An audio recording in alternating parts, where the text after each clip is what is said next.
Emma sat on the cold sand, watching the waves wash away her footprints.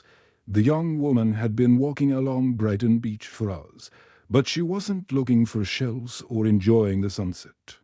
She was searching for something precious, her grandmother's golden wedding ring.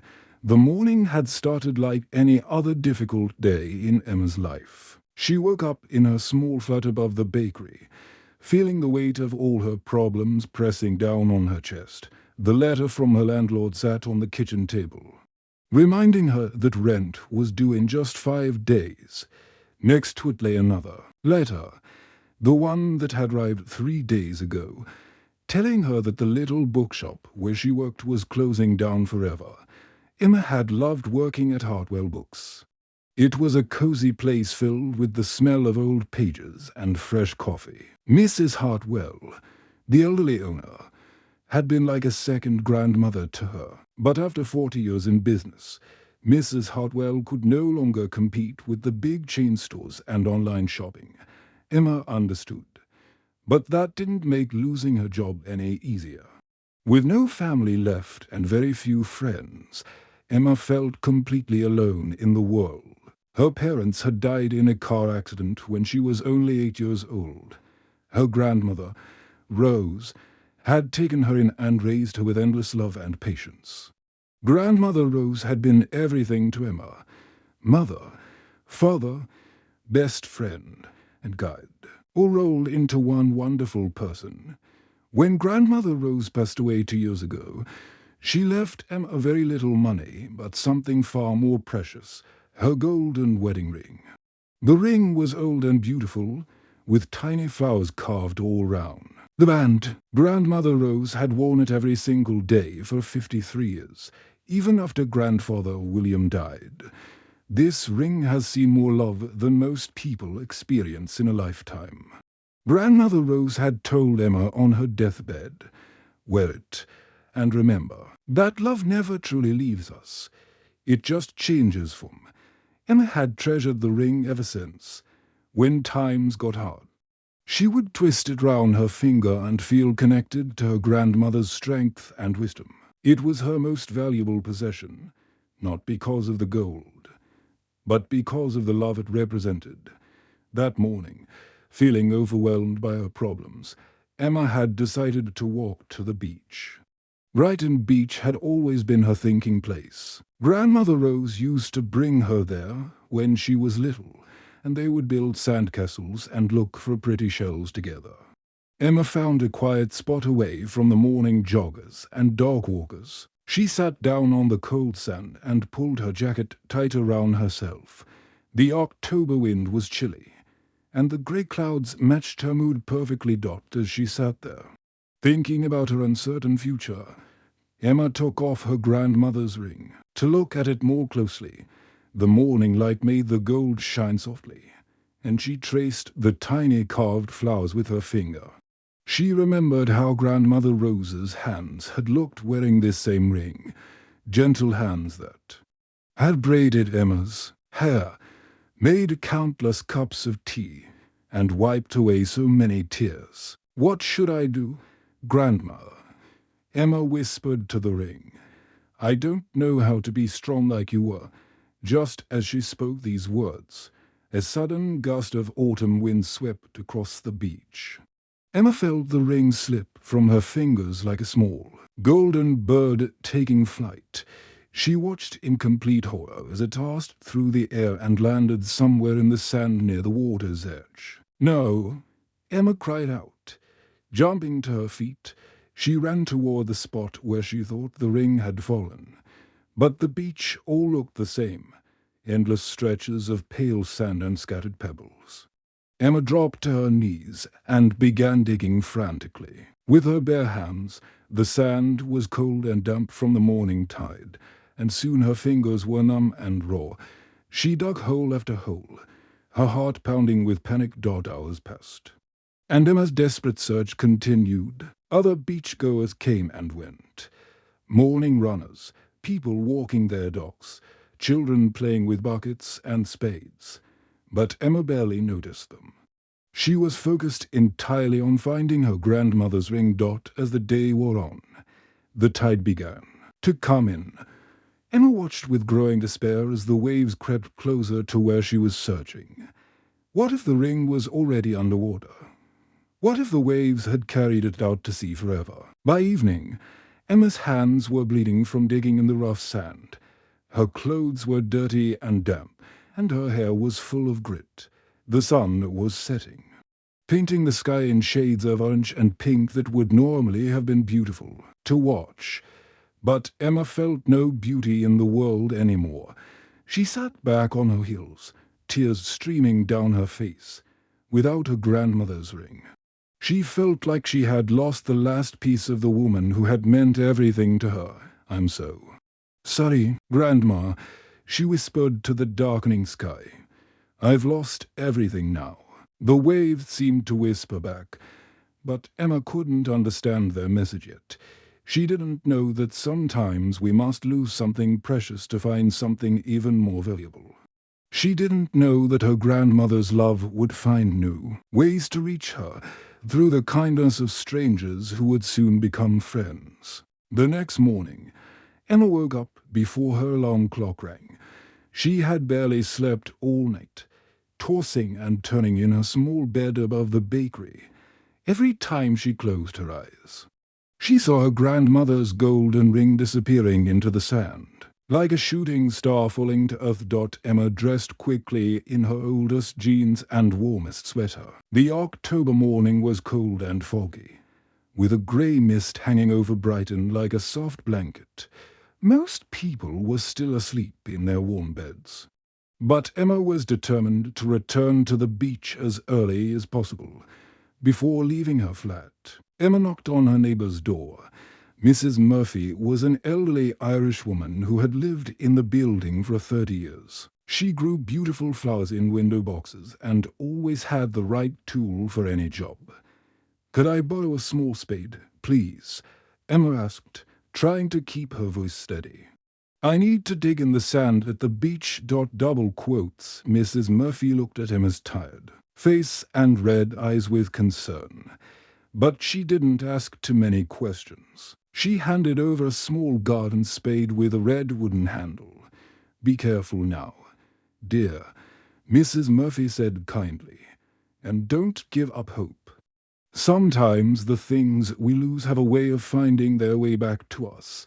Emma walked through the quiet streets of Brighton as the sun began to rise. The shops were still closed, and only a few early workers were hurrying to catch buses. The sound of her footsteps echoed off the empty buildings, making her feel even more alone in the world. When Emma reached the beach, she was surprised to see how different it looked in the early morning light.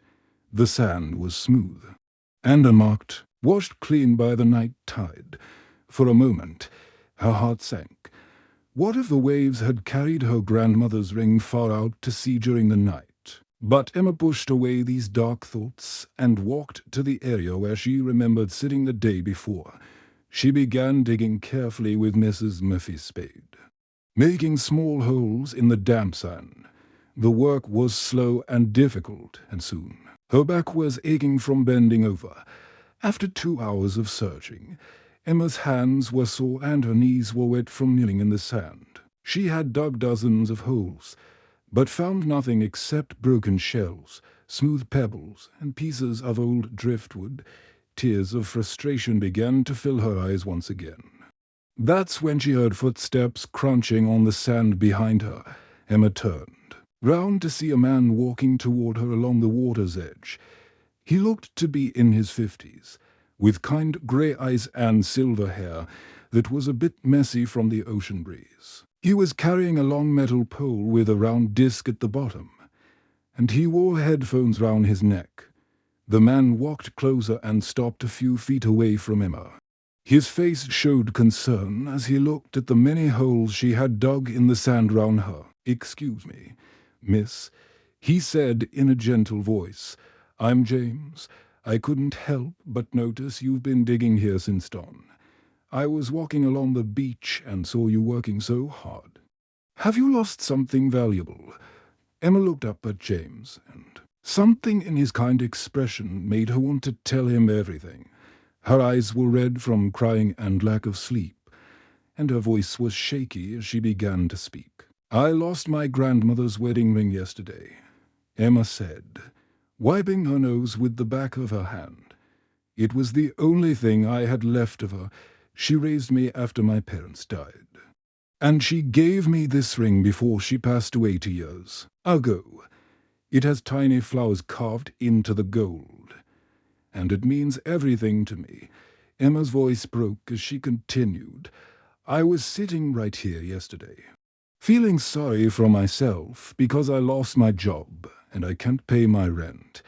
I took off the ring to look at it, and the wind just blew it right out of my hands. I've been searching ever since, but the beach is so big, and I don't know where to look anymore." James listened to every word with understanding in his grey eyes. When Emma finished speaking, he was quiet for a moment, looking out at the waves rolling onto the shore.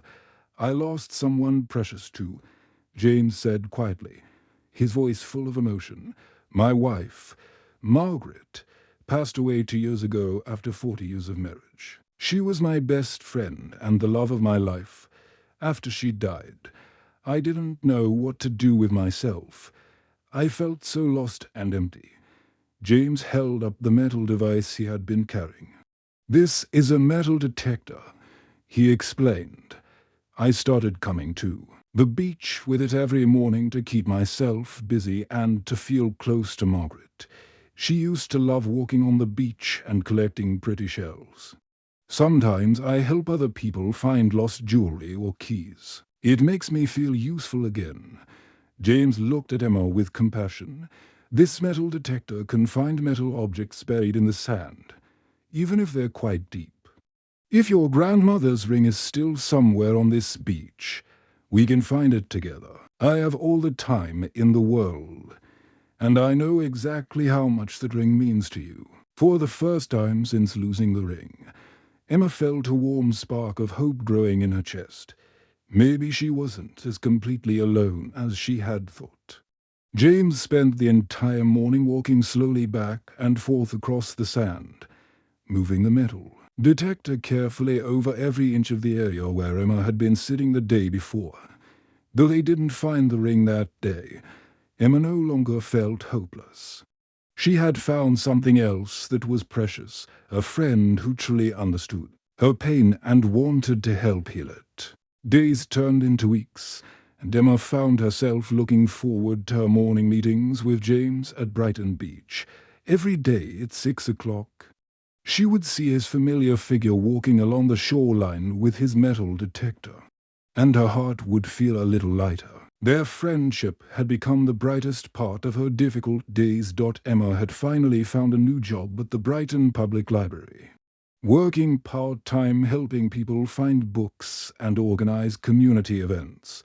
The pay was not much, but it was enough to cover her rent and buy simple meals. More importantly, working with books reminded her of her grandmother, who had read to her every night when she was a child.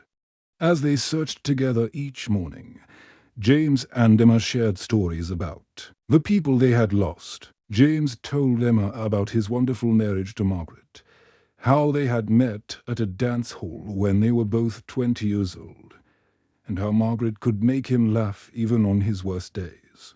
Margaret always said that losing something you love teaches you how precious love really is, James said one morning as they walked along the water's edge. "I didn't understand what she meant until after she was gone." Emma shared memories of her grandmother Rose, describing how the old woman had taught her to bake bread, how to plant flowers, and most importantly, how to be kind to everyone she met.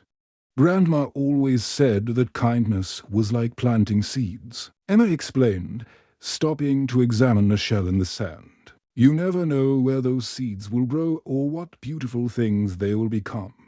As the weeks passed, other people began to notice Emma and James searching the beach every morning. The first person to approach them was Mrs. Rose, an elderly lady with silver hair who walked her small brown dog along the beach every day at 7 o'clock. Mrs. Rose had been watching them from a distance for several days before she finally walked over to introduce herself. She was carrying a large thermos and 3 paper cups. "You two are here every single morning," Mrs. Rose said with admiration in her voice. "I brought some hot tea with honey. You must be getting cold out here before the sun comes up properly." When Emma explained about her lost ring, Mrs. Rose's eyes filled with understanding. "I lost my husband's watch on this very beach 15 years ago," she said sadly. "I searched for weeks, but never found it. Your grandmother would be so proud of your determination, dear. Not many young people would work this hard for something that can't be replaced with money." From that day forward, Mrs. Rose brought hot tea for Emma and James every morning. Sometimes she even brought her little dog's favorite tennis ball, and they would take short breaks from searching to throw it into the waves. The next person to join their morning routine was Tom, a 16-year-old boy who lived in a flat near the beach with his mother. Tom had been skateboarding to school along the seafront when he noticed the group of adults digging in the sand day after day. One Saturday morning, Tom approached them with curiosity written all over his young face. He was tall and thin, with messy brown hair and kind eyes that reminded Emma of her younger self. "What are you looking for?" Tom asked directly, the way teenagers often do, when Emma told him about her grandmother's ring. Tom's face lit up with excitement. "This is like a real treasure hunt," he said with enthusiasm. "My mom is always telling me I should do more good deeds instead of just playing video games all the time. Can I help you search on weekends?" Tom brought a different energy to their group. He was young and strong, and could dig deeper holes in the sand than Emma or James. He also had sharp eyes that could spot the smallest objects half buried in the wet sand. More importantly, his cheerful personality made everyone laugh during their long hours of searching. "You know what?" Tom said one Saturday morning as he dug yet another hole. "Even if we never find your ring, this has been the best treasure hunt ever. I've made 3 new friends. And my mom says I'm much more helpful at home now." Even Mr. Peter, who owned the fish and chip shop called Peter's Place just across the road from the beach, begun to take notice of their daily searches. Mr. Peter was around. Cheerful man who had been serving the best fish and chips in Brighton for 20 years. One particularly cold morning in late October, Mr. Peter came walking across the sand carrying 4 wrapped packages that smelled delicious. "Anyone who works this hard deserves a proper breakfast," Mr. Peter announced, handing out warm fish and chips to Emma, James, Mrs. Rose, and Tom. "I've been watching you from my shop window every morning. You're the most dedicated group of people I've ever seen." When Emma tried to pay for the food, Mr. Peter shook his head for me. "No money," he said with a smile. "This is my way of helping with your search. Good people helping each other. That's what makes a community strong." Emma was amazed by how many people cared about helping a complete stranger. Just a few weeks ago, she had felt completely alone in the world, certain that nobody cared whether she lived or died. Now she had a whole group of friends who showed up each day to support her search and share her hope. One morning, as they all stood together watching the sunrise paint the sky in shades of pink and gold, James spoke the words that had been in all their hearts. "You know, Emma," James said thoughtfully, "sometimes we lose one thing only to find something even more valuable." Emma nodded, understanding that he meant the friendship and community they had discovered together. Still, deep in her heart, she ached for her grandmother's ring and everything it represented. After 6 weeks of searching every morning, Emma was starting to feel the weight of disappointment pressing down on her shoulders like a heavy blanket. November had arrived with cold winds and grey skies, and the beach felt different now. The summer tourists were long gone, and only the most dedicated dog walkers and joggers braved the chilly morning air. Emma sat on her favourite rock, a large piece of smooth granite that had become her thinking spot during their daily searches. She watched James moving his metal detector back and forth across the sand with the same careful patience he had shown every single day. Mrs. Rose was nearby, using a small garden rake to sift through areas they had already searched. Tom was digging enthusiastically near the water's edge, his young energy still strong despite weeks of disappointment. Even Mr. Peter had closed his shop early to join them, using a metal spoon to dig small holes in the wet sand. The sight of her friends working so hard filled Emma with both gratitude and guilt. These wonderful people had given up their free time, their sleep, and their comfort to help her find something that might be lost forever. They came to the beach, rain or shine, never complaining about the cold wind or their sore backs from all the digging. "Maybe it's time to give up," Emma said sadly, her voice barely louder than the sound of the waves. The words felt heavy in her mouth, like stones she didn't want to swallow. "I can't ask you all to keep wasting your time on this. The ring could have been washed out to sea by now, or buried so deep under the sand that we'll never find it." Emma wrapped her arms round her knees and stared out at the endless grey ocean. 6 weeks, she whispered to herself. "We've been searching for 6 weeks, and we haven't found even a trace of it." Tom stopped digging and looked up at Emma with determined eyes. The 16-year-old had grown quite fond of Emma over the past weeks, seeing her as the big sister he had never had. His own sister had moved to London for university 3 years ago, and he missed having someone to look up to and protect. "It's not wasted time if we're helping a friend," Tom replied firmly, brushing sand off his hands. "My mum always says that time spent helping people you care about is never wasted. Besides, I've learned more about friendship in these 6 weeks than I learned in my whole life before." James nodded in agreement, pausing in his methodical sweeping with the metal detector. "Tom's right, Emma. This search has given all of us something precious, each other. I haven't felt this useful or this happy since Margaret died." Mrs. Rose smiled warmly as she continued raking through the sand. "Dear, I've been walking this beach alone for 15 years since my husband passed. These morning searches with all of you have been the highlight of my days. Win or lose, we're in this together." Mr. Peter, who was kneeling in the sand about 20 feet away, called out cheerfully, "Besides, I've lost 10 pounds from all this digging and walking. My doctor says I'm the healthiest I've been in years." Emma felt tears forming in her eyes, but this time they were tears of gratitude rather than sadness. How had she been so lucky to find these amazing people?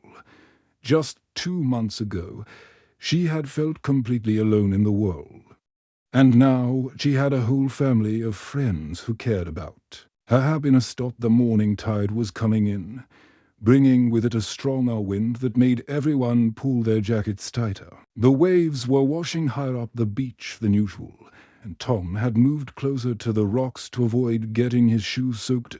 Tom was working in an area they hadn't searched much before, where the night tide had shifted the sand and revealed new patches of beach. He was using his hands to dig small holes, the way Emma had taught him, feeling carefully for anything hard or smooth that might be hiding beneath the surface. Suddenly, Tom's sharp young eyes caught something that made his heart skip a beat. There, in the dark wet sand where the waves had just washed away, was a tiny glint of something golden catching the weak morning sunlight. Emma, James, Mrs. Rose, Mr. Peter, come quickly," Tom shouted, his voice cracking with excitement. I think I found something." Emma's heart began pounding so hard she could hear it in her ears. She jumped up from her rock and ran toward Tom as fast as she could, her feet slipping slightly in the soft sand. James dropped his metal detector and hurried over, while Mrs. Rose and Mr. Peter rushed from their searching spots. They all gathered round Tom, who was pointing at a small dark spot in the wet sand. There, half buried and covered with grit, was a tiny golden object that had been revealed by the morning tide. Emma knelt down in the cold, wet sand, not caring that her jeans were getting soaked. With trembling hands, she carefully brushed away the sand and seaweed that had covered the precious object. It was her grandmother's ring, tarnished black and green from 6 weeks in the salt water, but completely intact. The tiny carved flowers were still visible round the band, and Emma could even see the small scratch on one side that had been there since her grandfather's wedding day 53 years ago. Tears of pure joy streamed down Emma's face as she carefully cleaned the ring with the hem of her shirt and slipped it onto her finger where it belonged. The metal felt cold against her skin, but her heart felt warm with happiness and relief. Mrs. Rose immediately wrapped Emma in a tight hug, her own eyes filled with happy tears. James stood nearby wiping away his own tears of joy, while Mr. Peter let out a loud cheer that could probably be heard all the way back at his fish and chip shop. Tom did a little victory dance on the sand, pumping his fists in the air like he had just scored the winning goal in a football match. "We found it," Emma whispered, hardly believing that the nightmare was finally over. "We actually found it." 1 year later, Emma stood on the same Brighton beach where her life had changed forever. But everything round her was completely different now. The October afternoon was warm and sunny, with gentle waves lapping at the shore and seagulls calling overhead.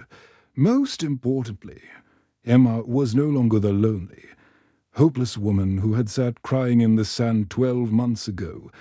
Beside her stood James, whose silver hair was blowing gently in the ocean breeze. Over the past year, their friendship had slowly and naturally blossomed into something deeper and more beautiful. James had been patient and kind, never rushing Emma's healing heart. Their love had grown like a flower in spring, slowly and steadily, built on a foundation of understanding, shared grief, and genuine care for each other. "I never thought I would feel happy again after Margaret died," James had told Emma just last week. "But you've shown me that the heart can hold more than one great love in a lifetime." Emma smiled as she remembered those words. She had been scared at first to let James into her heart, worried that loving him might somehow dishonor her grandmother's memory. But she had realized that Grandmother Rose would want her to be happy and loved, not alone and afraid forever. Mrs. Rose was there too, her small brown dog running circles round everyone's legs and barking with excitement. The elderly woman had become like a second grandmother to Emma, always ready with wise advice, hot tea, and warm hugs when life became difficult, you know, dear. Mrs. Rose had said one morning while they walked along the beach, "Your grandmother is probably watching all of us from somewhere beautiful, and I bet she's smiling to see how much love has grown from all this sadness." Tom was there as well, now 17 years old and much taller than he had been when Emma first met him. The teenager had grown into a confident young man, and Emma loved him like the little brother she had never had. Tom had started volunteering at the local community center, teaching younger children how to read, and he often told people that Emma had inspired him to help others. "You taught me that helping people feels better than any video game," Tom had told Emma on his 17th birthday. "Plus, my mum says I'm much nicer to be around since I met you." Mr. Peter was there too, carrying a picnic basket filled with fish and chips for everyone. The cheerful shop owner had become one of Emma's closest friends, and his restaurant had become the unofficial meeting place for their group every morning. Emma would stop by Peter's place for a cup of tea before work, and Peter would always ask about her day and listen to her problems with genuine interest. "You know what I love about her, Emma?" Mr. Peter often said to the other customers in his shop. "She turned a beach full of strangers into a family. That takes a special kind of person." There were many other friends there too, people Emma had met through her new job at the Brighton Public Library, neighbors from her building, and even some of the regular beachgoers who had heard the story of the lost ring and wanted to celebrate its finding. Emma now worked full-time at the Brighton Library, helping people find books, organizing reading programs for children, and running a weekly support group for people who had lost loved ones. The job paid well enough for her to rent a small house near the beach, and more importantly, it filled her days with purpose and meaning. "I love helping people find what they're looking for," Emma often said about her work. "Sometimes they're looking for information, sometimes for a good story, and sometimes just for someone who will listen to them." Emma touched her grandmother's ring, which sparkled brilliantly in the afternoon sunlight. She had it professionally cleaned after finding it, and now it looked almost exactly as it had on Grandmother Rose's finger all those years ago. The tiny carved flowers seemed to dance in the light, and Emma could swear she sometimes felt her grandmother's presence when she looked at them. "Thank you, Grandma," Emma whispered softly, knowing somehow that Grandmother Rose could hear her. "Losing your ring taught me something wonderful that I never could have learned any other way. When we open our hearts to others and let them help us, we find treasures we never knew we were looking for."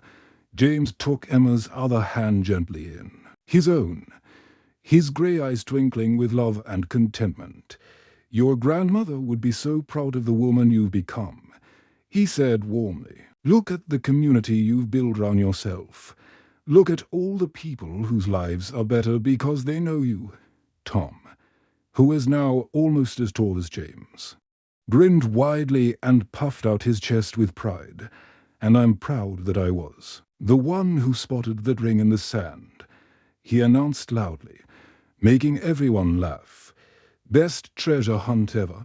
Everyone laughed together, and Emma realized with perfect clarity that her greatest treasure was not the golden ring on her finger, precious as it was. Her greatest treasure was the love, friendship, hope, and sense of belonging she had discovered when she thought she had lost everything that mattered.